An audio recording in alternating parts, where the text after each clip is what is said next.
एक महात्मा थे ब्राह्मण देवता, भक्तमाल में हमने कथा पढ़ी, नाम था ब्राह्मण देवमाली।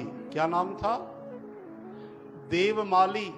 वो बनमाली की भक्ति करते, यानी सत्संग सुनते सुनाते सब करते, यज्ञ करते कराते, शास्त्र पढ़ते पढ़ाते, महाराज पैसा भी खूब कमाते, लेकिन दिमाग में धनी नहीं, धन बैठा। इतना सब करने के बाद भी उस ब्राह्मण देवता का लोभ नहीं गया, तृष्णा बढ़ती गई।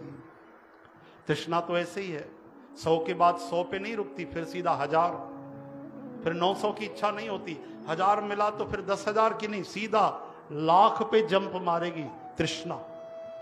यानी ये माया की आग, लालच की। लाख मिला तो फिर 10-20 लाख नहीं भैया, फिर सीधा करोड़ नजर आता है। करोड़ के बाद फिर तो अरबों नजर आते हैं।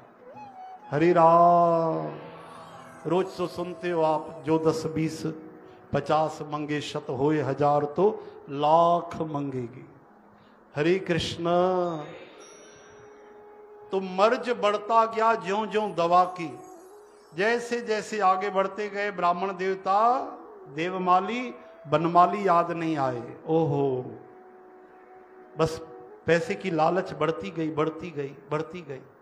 लेकिन देखो, सत्संग करते थे, ध्यान से सुनना, भगवान की कथा में बैठते थे, सत्संग सुनते थे, ध्यान पैसों में था, शरीर सत्संग में था, लेकिन कभी भी सत्संग की कृपा व्यर्थ नहीं जाती। एक दिन सत्संग के वचन जब पैसे गिन रहा था, देख रहा था कि इतना मिला, और लालच पैदा हुई कि धरती का पहला नंबर अमीर मैं बन जाऊं।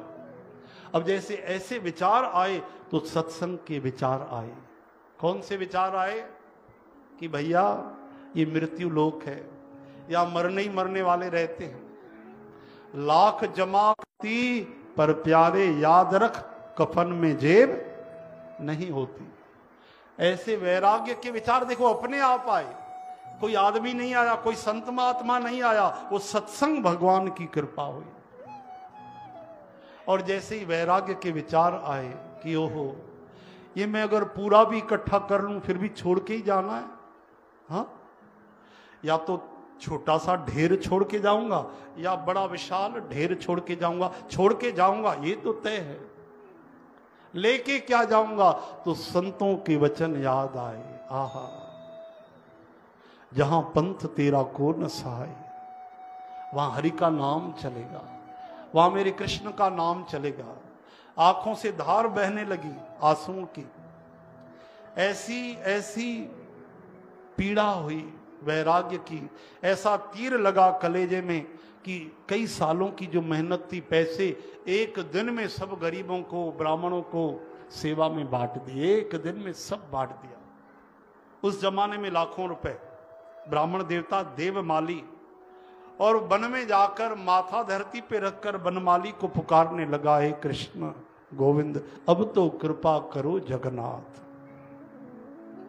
प्रभु दया करो, मैं हार गया। हे गोविंद, इस पापी पतित को अपना लो, मैं तुम्हारे तुम मुझे मेरी बाह पकड़ लो। जब रोने लगा, कमाल हो गया। भक्तमाल कहती है उसी एक दिन में उसको भगवान ने प्रकट होकर दर्शन दिए। बोलो भक्तवत्सल भगवान की। तो मैं सत्संग की कृपा बता रहा हूं कि सत्संग किया, प्यार से नहीं किया, लेकिन सत्संग के वचन जमा हो गए थे, याद आ गए, वैराग्य आ गया, अनुराग हो गया, और एक दिन में बांके बिहारी मिल गए। वो एक दिन में नहीं मिले, कई सालों का जो भजन किया था, सत्संग किया था, वो जमा पूंजी बन गई। लोभ छोड़ दिया एक क्षण में और भगवान की प्राप्ति हो गई। हरे कृष्ण। कहते हैं अपनी मर्जी भगवान के मर्जी में मिला लो। मन की मर्जी छोड़ना ही तो हरि का भजन है। श्री कृष्ण गोविंद।